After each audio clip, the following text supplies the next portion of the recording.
Welcome to the Kalispell Warhawk Dynasty, everybody. Year 11 is underway, and today we have Kalispell on the road meeting the number 8 Minnesota Golden Gophers, the alma mater of head coach Leon Daniels.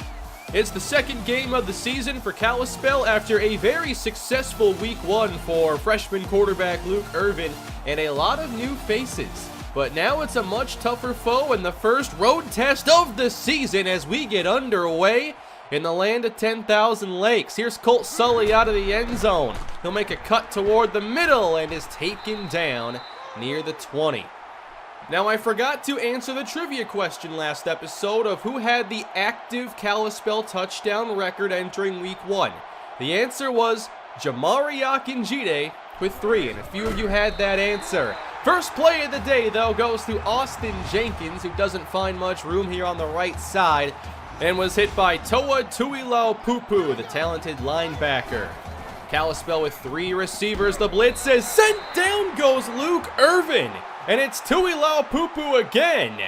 Perfect blitz dialed up by Minnesota. They just bring one too many, overloading that left side. This ought to be a great test for this new-look Kalispell offense, who debuted nicely at home. Setting up a screen on third down, they go backwards all 3 plays on the opening possession, and they'll bring out freshman punter Dominic Day, now having to punt out of the end zone. He doesn't have a strong leg, kicks it as far as he can to about the 47. Jason Dodds on the return ahead to the 35, and it's excellent field position for a brand new quarterback of Minnesota. Terrence Nelson is the running back, and Josh Dunn is a senior making his debut. Sidney John Charles was the quarterback up until a couple years ago, and it's Dunn getting underway with his first pass attempt, which is complete along the sideline to Derek Davidson for 11. We last played the Gophers back in year 9 of this series here in Minneapolis. Warhawks won by 14, and now it's Terrence Nelson getting free for around 9 yards, setting up a makeable 3rd and 2. Dunn will keep it in the air, sidesteps the rush, and he's going to find Davidson again inside the 5. It's goal to go Minnesota, trying to capitalize early. They'll give it to Nelson, quick cutback, he found the end zone, touchdown Minnesota. And it's the Gophers striking first, taking advantage of that short field. 7-0. Take 2 for Irvin and the offense. They open in the shotgun, sweep left. Nothing there for Austin Jenkins. Good fill on the outside by Mike Rivero. They've gone backwards 4 plays on 4 tries. Now Irvin under pressure again. 5 snaps run by Kalispell. Not one has gotten them anywhere.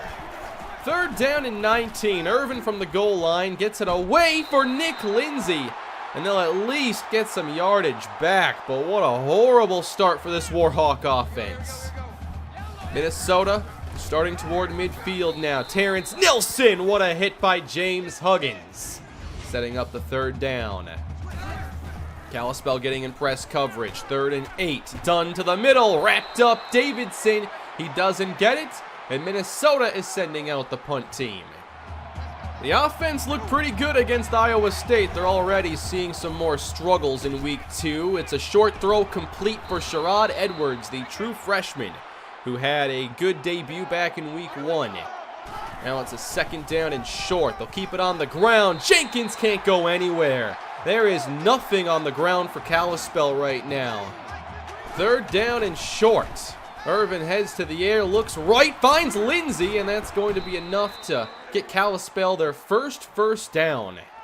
Lindsay had 7 catches back in week 1, now a new set of downs. Jenkins cuts to the left, and he'll pick up around 8 yards, trying to get some sort of balance here for the offense. 3rd and short, blitz dialed up, Irvin middle on target for Edwards.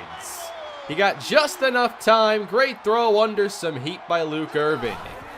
First quarter winding down. Now Irvin gets outside the pocket and delivers. Lindsay up the sideline, falls ahead with 1st down yardage on what's already his 3rd catch. In field goal range now, Irvin will give it to Jenkins once again, who falls forward. Jenkins ran for 77 and a score back in week 1. Here's 2nd and 5. Pressure on Irvin. They got to him, and he's intercepted. It's Toa Tuilau-Pupu, and the Gophers take over. First pick in the career of Irvin, and he was surrounded by pass rushers. Here's another look. Just does not get enough on this throw. He might have been going deep for Maddox, and it couldn't come close as the Gophers end the scoring threat and get back to work. Here goes Nelson, breaking the tackle of Red, and Huggins brings him down, but Nelson converts. Jamari Akinjide, the high safety on 1st down, and here goes Nelson, weaving his way into the secondary. Inside the 30, Springs gives chase, and Nelson is all the way down to the 1. It's a 59-yard gash against the run defense that's normally so stout. On 1st and goal, Lamb checks in, he scores! Wearing that Matt Pierre number 43, the Gophers have it 2 touchdowns up in the first half. Well, here is the wake-up call for a team that's endured so much change since last season. Jenkins running hard, gets the 1st down. But for Kalispell, we talked about it. All new skill players, a couple new offensive linemen, a brand new quarterback, Irvin to the middle, caught by Edwards. Irvin's looked pretty comfortable, but overall, this team is still finding itself.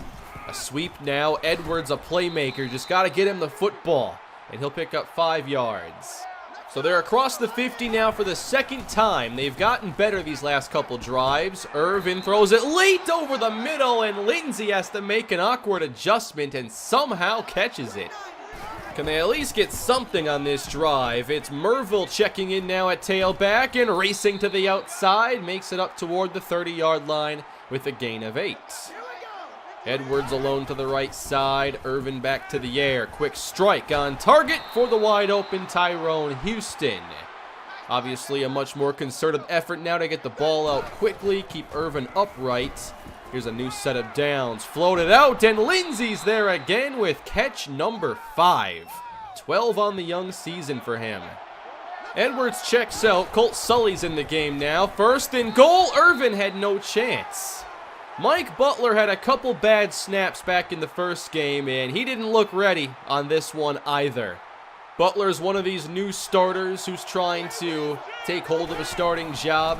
Now it's 3rd down. They bring some extra pressure, and they get to Irvin again, sacking him back at the 20, Dedrick Banks. Kalispell at least on the board now, 14-3 as Minnesota takes over. Pressure on Dunn. He gets it outside to the wide open Jonathan Terrell. Gain of 30. Just a perfect read here against the coverage. Foster playing the underneath zone. So already in Kalispell territory, Dunn floats it up and over Akinjide, caught again by Terrell. I'm definitely noticing a lack of disruption up front. That's where this defense really lost in the offseason as Nelson runs up the middle. And that goes for both the pass game but also the run defense. Now an empty look, Dunn. There's some pressure, the ball is out, but Minnesota keeps it.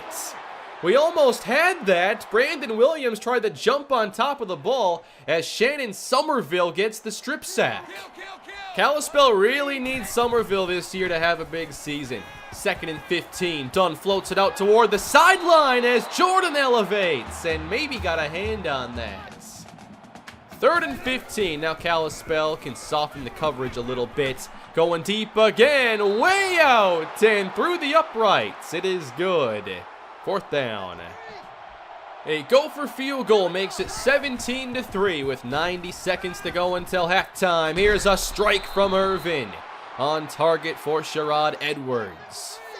Kalispell, 3 receivers in the game facing a blitz again. That's on target. Now it's Houston wrapped up with 1st down yardage. Kalispell keeps the clock stopped. Now some pre-snap adjusting out of number 12. Irvin.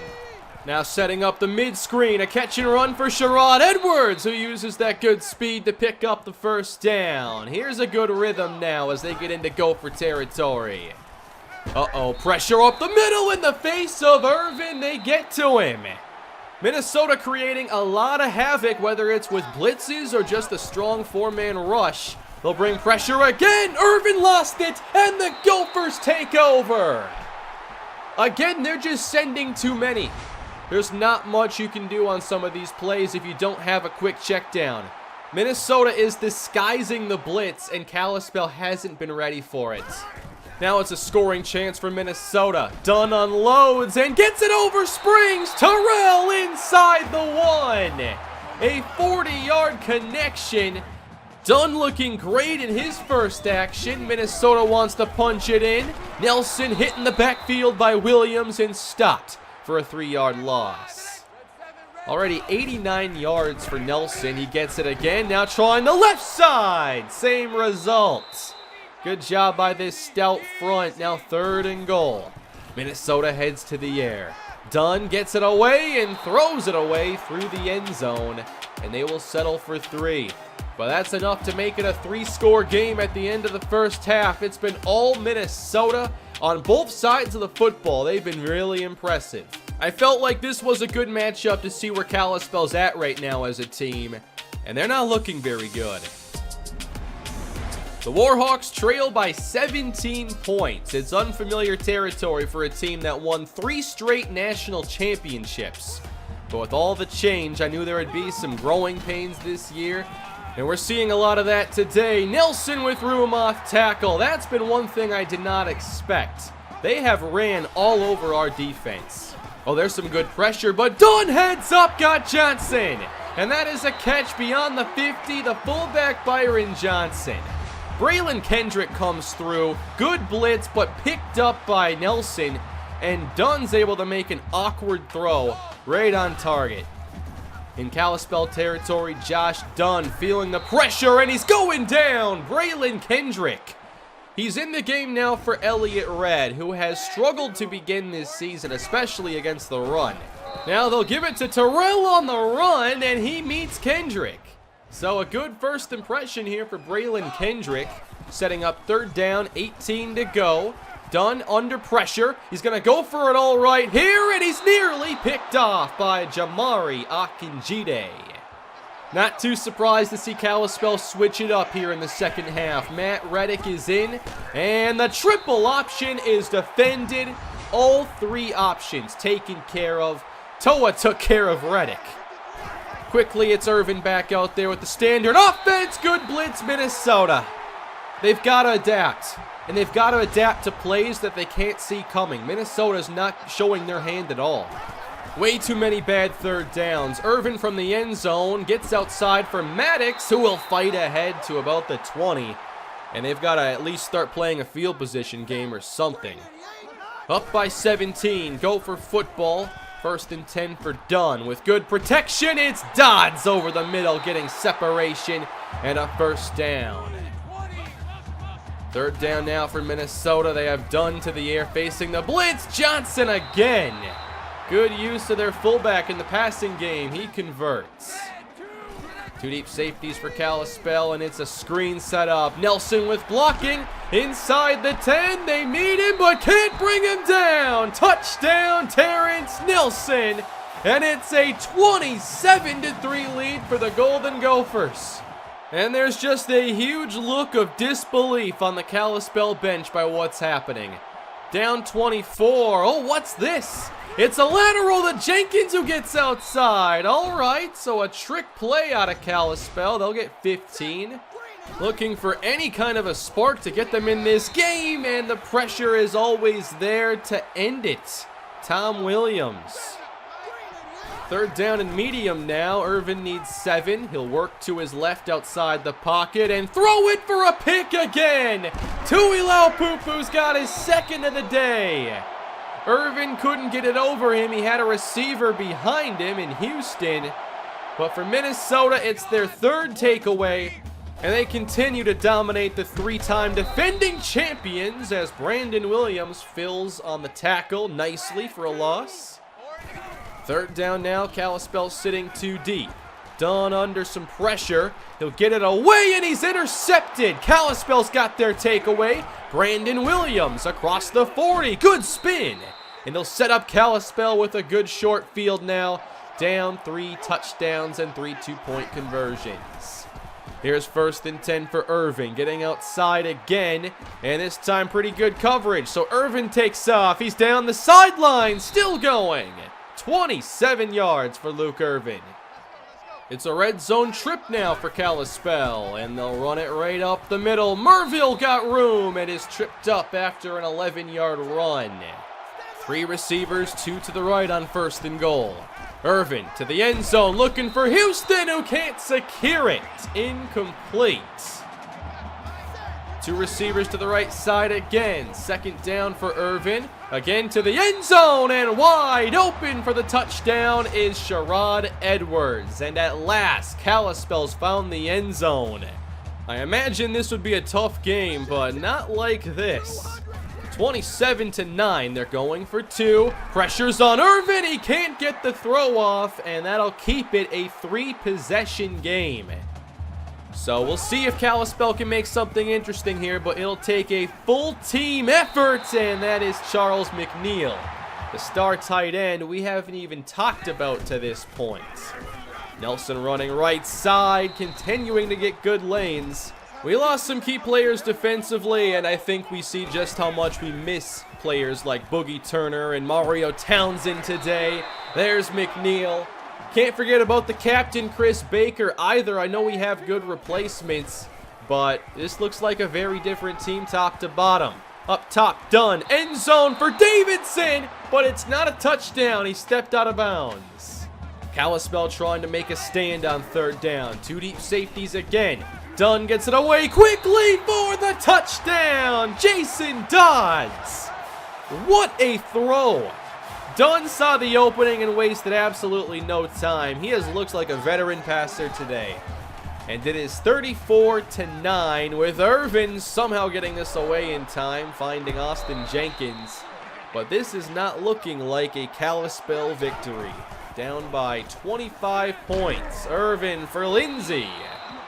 I think that we've seen some good things out of Irvin. I don't think the scheme is necessarily the reason why Kalispell's struggling, but certainly they've got to make sure they protect Irvin, and they've got to keep balance. I think that's a pretty important part of this offense. Without playmakers that are solidified stars, it's hard to be one-dimensional. Here's Irvin going up top now. He wants Colt Sully. He's got it. He breaks a tackle. It's a touchdown. Sully from 51 yards out. There's a little bit of positivity here for the Kalispell offense. And they'll go for 2. Irvin to throw. Gets it away. Intercepted by Alford. So a 34-15 game as Minnesota will take over. I've been really impressed with their overall balance today. I know that we've talked about this Kalispell defense now for a long time, and we don't see them play games like this. Sure, there were the Stanford games that gave us trouble, but the way Minnesota has both thrown and ran the ball, it's really uncharacteristic and shows you that we're entering a new era. We have a lot of new players, and we've really got to rebuild a lot of this team now suddenly. I think one thing it also shows, and sometimes you don't realize it till those players are gone, but just how good Kalispell was. You can't win 3 titles back to back by accident. That was a very, very good core we had with this team, and it's different now. Here's an underneath throw for Lindsay as he gets 12. He's been a good high-volume target today. Both him and Sherrod Edwards have stayed busy in this game. I've noticed that Drake Maddox has struggled at times to separate with his routes, so that's one area Kalispell has to get a lot better. We have a lot of raw receiving talent. But there's certainly ways to utilize these players, and I think we found some things we'll do well as Edwards makes an outstanding catch going up. Overall, I think that spreading out the defense and getting quick strikes is basically what we're going to do the best. And they got to Irvin again, and he is down. And he has taken a lot of hits today. Kalispell has not protected him. And Matt Reddick is going to check in now, maybe for the rest of the game. Reddick keeping, running inside the 5, lost the ball, and Kalispell recovers for the touchdown. Drake Maddox gets on the football, good heads-up play, and that makes it a 2-score game. So things could get interesting here. Now Rick Thomas will try the onside kick. He got a hop, maybe too good of one. It's into the stands. I'm not sure I've ever seen that. Minnesota up by 12, and they'll run with Nelson. Even stacking the box and expecting run. This Kalispell run defense is just not the same. The blitz done now, and he'll get away from it and find Terrell outside. Minnesota's had all the answers today. I think that's been the shocking development, how well they've played. Dunn will keep. Gets to the outside, inside the 5, and he will score again. And it looks like this is going to be the first loss of the year for Kalispell. In the last 4 years, we watched them lose 4 games. 3 of those were to Stanford. Can you even remember the last non-Stanford team to defeat Kalispell? Took me a while looking it up. Well, here's the last play of the game. Reddick gets outside, and he will heave it downfield. Caught by Houston, and the game is over. That is it for this one, everybody. Kalispell falls to 1-1, and there is the wake-up call at the hands of the Golden Gophers. There's a time where we would have been very excited about a Minnesota victory like this, but not here in this series. Kalispell loses for the first time since last season against Stanford. This is their first loss to a team other than Stanford since West Virginia back in Season 8. This is different, but I can't wait to watch this team grow together and to see what players can emerge. This might be a very tough season for Kalispell, our toughest in a long time. I think we're going to see more challenges this year than we've seen in quite a while. Good news coming out of this game for Luke Irvin. It's not a serious injury. He was just taking too many hits, and he wasn't going to finish the 4th quarter. Sherrod Edwards had 10 catches. Lindsey had 8. Austin Jenkins ended up getting a decent all-purpose day, but he really didn't get the running room offensively. All the sacks are things we have to clean up, of course, and defensively, I did not expect us to play run defense like this. But then even our coverage wasn't as good as I expected, and the pass rush was very hit or miss. A long way to go after that win, and we have a tougher opponent next week. Penn State will host Kalispell, our first meeting in a couple seasons. We are undefeated against Penn State all time. We've won some thrilling championship games against them, and we're going to see their brand new quarterback next time, Lamecca Warwick. One of the top quarterbacks to come out of high school in the last handful of seasons. Blackjack introduced us to him, and he's the new star quarterback of Penn State as a redshirt freshman. And there is no shortage of receiving talent on this offense. So we struggled today. We better have some new ideas in mind for next time, because I don't want to watch a repeat of that. Overall, Penn State may very well be the best team on our entire schedule. We did have a tough non-conference slate this year. We still have South Florida upcoming, and that shouldn't be an easy matchup by any stretch. But we'll see what happens when we get to conference play and what this season turns into for Kalispell. It's one of the most interesting seasons given how much has changed and how much we may have to do to get this team back to top form. Are there any players that you've seen these first couple of games that you think could become the stars Kalispell needs going forward? Let me know down below in the comment section. Hope you are enjoying the content. Please leave a like and subscribe to the channel. And Kalispell will meet Penn State next. And we'll see if the Warhawks can embrace the role of being underdogs. Have a great day, everybody. See you soon.